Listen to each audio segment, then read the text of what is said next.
and make a decision. Let me pause real fast. What I like about that model, but I want to expand on it a bit, is this concept of data as something, emotions as data that we can tap into and understand. The biggest difference between emotions versus a lot of other pieces of data is it's dynamic data. It's always changing, right? Yes. Is you may be talking to me now and you think, okay, Robert's in a pretty good mood today, he's good, but then all of a sudden I get a ping on my watch that's from my wife that, oh, my son has to come out of school, and all of a sudden my emotions have just flipped on a dime. Yes. Right, and what you might have thought was this is, I got Robert, I know what's going on, this is an easy one, to, okay, things just got more complicated. And I would say it is more than complicated based on the Sinefin model. It is complex.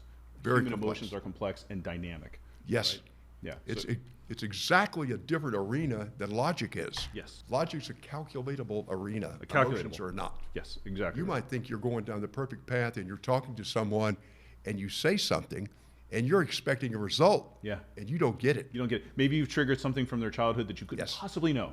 Yes. Right? Exactly right. But I mean, I think that's where emotional intelligence comes in. Is it's not just I'm able to look at somebody's face and tell how they're feeling. It's this awareness that it is dynamic and Yes. changing, right? And that I take a read on your intelligence when I walk. On your emotions when I walk in the room. But then that read needs to continue throughout our interactions. Yes. And even over time. That's right? a great point. Because I might learn some of your emotional tells over time, but they might change. Like if I've known you for a decade, people mature and change. Yes. All throughout their life, right? Yeah. Including their emotions. You make a great point. You can't figure someone out and think you've got it figured out.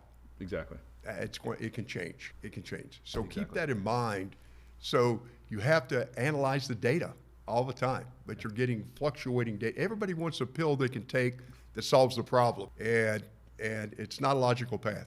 But that's why it's called emotional intelligence. You have to be intelligent to understand what emotions are, how they play, and how to deal with them. Yeah.